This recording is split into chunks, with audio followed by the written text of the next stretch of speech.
Hey guys, welcome to our channel K drama Hindi explanation. आज हम बात करने वाले हैं री मैरिज एंड डिज़ायर के नेक्स्ट एपिसोड की। इस एपिसोड की शुरुआत वहीं से होती है जब हेसुन सबको सच्चाई बताने लगती है। जिनियो का नाम लेने ही वाली थी तभी एक हस्बैंड अपनी वाइफ को पहचान लेता है और उन दोनों में वहीं पे लड़ाई स्टार्ट हो जाती है। मिंजू का दोस्त उस औरत को पसंद करता है और वो बीच में आ जाता है। में हाथापाई हो जाती है और सारे गेस्ट वहाँ से जाने लगते हैं। जाते हुए जिनियो ज्यूस को बिना मास्क के देखती है और चौंक जाती है कि जिसे वो हिंजू समझ रही थी वो कोई और है। तभी उसकी नज़र हिंजू पे पड़ती है जिसे वो पार्टी में इग्नोर कर रही थी। घर जाके वो सोचती है कि उसने मौके को गवा दिया। उसके बाद वो अपने कंसल्टेंट को फ़ोन करती है और कहती है ज्यूस वो नहीं था जो तुमने बताया था। कंसल्टेंट कहते हैं कि हो सकता है मिस यूसुन ने आईडी बदल दी हो। उन्होंने अपनी मर्जी से हेसुंग को भी बुलाया था। फिर हमें हिंजू की एक्स वाइफ को दिखाया जाता है जो किसी आदमी के साथ घूम रही होती है। इधर उसका बेटा अपनी मॉम की फोटो देख रहा होता है और उसे मिस कर रहा होता है। फिर फ्लैशबैक शुरू होता है और हिंजू अपने वाइफ को डिवोर्स पेपर दे रहा होता है और कहता है मैं कई बार तुम्हें माफ़ कर चुका हूँ लेकिन अब ये मुझसे नहीं होगा। तुम्हें जिसके साथ घूमना है तुम डिवोर्स के बाद घूम सकती हो। उसकी वाइफ जवाब देती है कि मैंने ये जानबूझकर नहीं किया, तुम मुझे टाइम नहीं देते इसलिए मुझे किसी और के प्यार की ज़रूरत पड़ी, लेकिन मैं आगे से ये नहीं करूँगी, प्लीज़ मुझे लास्ट बार माफ़ कर दो। ह्यूंजू उसकी एक नहीं सुनता और डिवोर्स ले लेता और यहीं पे फ्लैशबैक ख़त्म हो जाता है। इधर पार्टी के बाद सब लोग अपने अपने पसंद के पार्टनर को चूज़ कर लेते हैं। ह्यूंजू ने हेसुन को चूज़ किया होता है जिसे देखकर यूसुन चौंक जाती है और इधर सारी लड़कियां फेक ज्यूस यानी चा सुकजुन को चूज़ करती हैं। और दूसरी तरफ गोएरैन की बेटी जंग मिनजिन ने किसी को चूज़ नहीं किया होता तो डायरेक्टर कहती है कि उनको तो ज्यूस की आईडी पता थी लेकिन उन्होंने किसी को भी चूज़ नहीं किया है। फिर एक फ्लैशबैक से हमें पता चलता है कि युनसू ने ही जंग मिनजिन को किसी को भी ना चूज़ करने के लिए कहा था। दरअसल ये यूसुन की ही प्लानिंग होती है कि ज्यूस जंग मिनजिन से ही शादी करे। इधर हेसुन रेक्स ऑफिस आ जाती है और वो सारी बातें बताने के लिए यूसुन से मिलती है। यूसुन पूछती है कि आप पार्टी में क्या बात है जो बताना चाहती थी। हेसुन कहती है कि मैं वही बात बताने के लिए यहाँ पे आई हूँ। वो यूसुन को अपनी और जिनियो की सारी बात बता देती है। यूसुन कहती है कि तो आप क्या चाहती हैं कि मैं क्या करूं? हेसुन कहती है कि मैं चाहती हूँ कि आप जिनियो की शादी ना करवाएं। यूसुन कहती है कि जिनियो के ऊपर कोई लीगल चार्जेस नहीं हैं।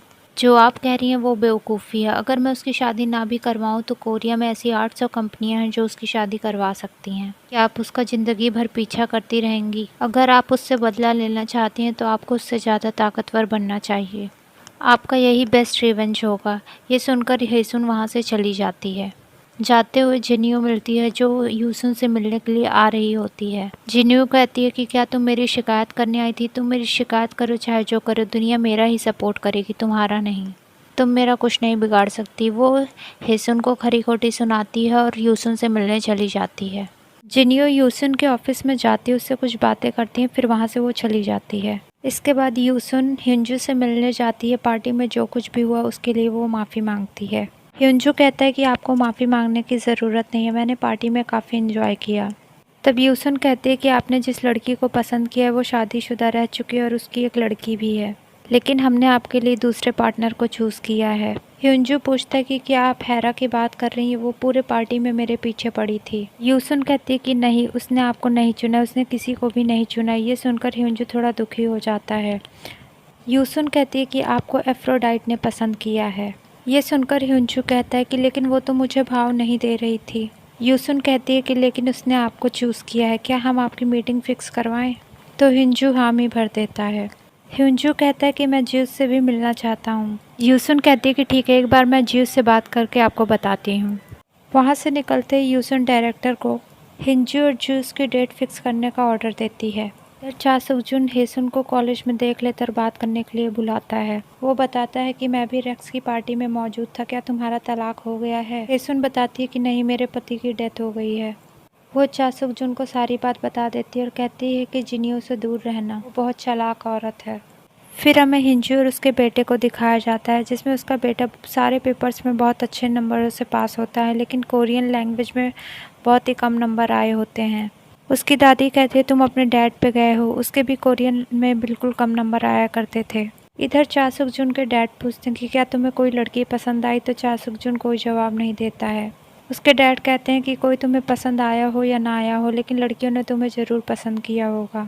डिनर के बाद यूसुन चा सुकजुन से कहती है कि हिंजू तुमसे मिलना चाहता है, वो पार्टी में तुमसे मिला था। चा सुकजुन उससे मिलने के लिए हामी भर देता है। इधर डायरेक्टर हेसुन को कॉल करके कहती है कि एक मेंबर ने आपको पसंद किया था, क्या मैं आपकी मीटिंग फिक्स करूं? तो हेसुन कहती है कि मैं अभी इन सब चीज़ों में इंटरेस्टेड नहीं हूं। तो डायरेक्टर उसे फोर्स करती है कि एक बार आपको ज़रूर मिलना चाहिए। तो हेसुन मान जाती है।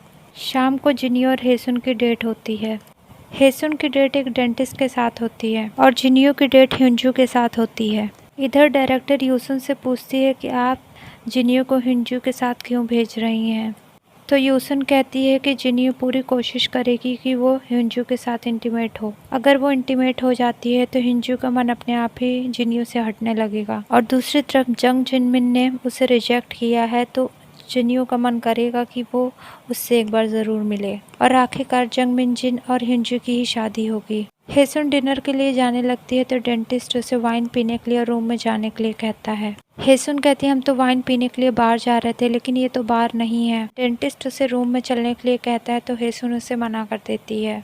डेंटिस्ट उसे पैसों का लालच देता है और साथ चलने के लिए कहता है। हेसुन वहाँ से भाग जाती है और चा सुकजुन को फ़ोन करके मदद के लिए बुलाती है। चा सुकजुन तुरंत ही भागते हुए हेसुन के पास आता है। इधर जिन्यू हिंजू से झूठ बोलती रहती है और हिंजू का दिल जीतने की कोशिश करती रहती है।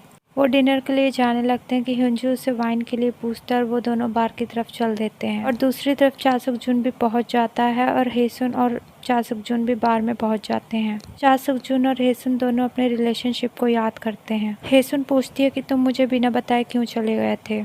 चा सुकजुन अपनी स्टोरी बताता है और कहता है कि हम बहुत गरीब थे।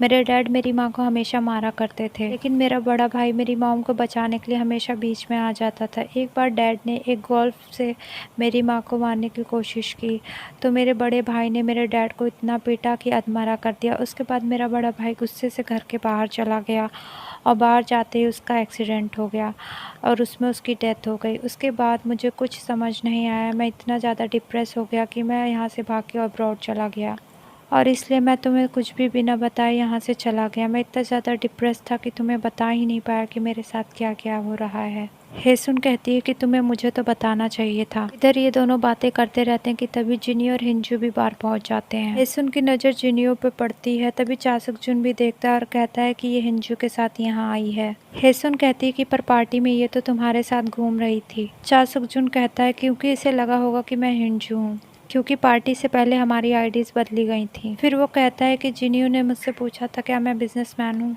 क्योंकि हिंजू गेमिंग का बिजनेसमैन है। फिर हिंजू और जिनियो वहाँ से जाने लगते हैं और जाने के बाद यूसुन की प्रेडिक्शन सही साबित होती है और वो दोनों एक साथ होटल में रहते हैं। एक दिन हेसुन डायरेक्टर से उस डेंटिस्ट की शिकायत करती है। यूसुन हिंजू से कॉल करके डेट के बारे में पूछती है तो हिंजू कहता है कि हमारी डेट अच्छी चल रही है और मैं फिर से जिनियो से मिलना चाहता हूँ। जिनियो की कंसल्टेंट को ये बात पता चल जाती है और वो जिनियो को ये खुशखबरी दे देती है।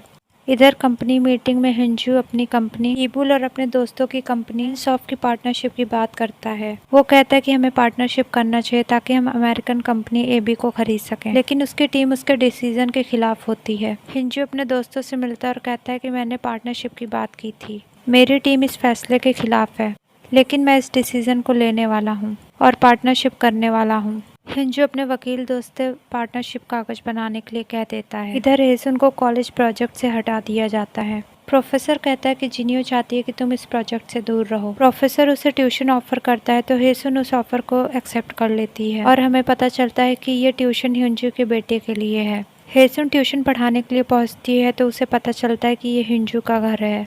वो हिंजू को देखकर खुश हो जाती है और बताती है कि मैं आपके बेटे की ट्यूशन टीचर हूँ। और यहीं पे एपिसोड ख़त्म हो जाता है। अगर आपको ये वीडियो पसंद आई हो तो इसे लाइक करें, शेयर करें, सब्सक्राइब करें। Thanks for watching.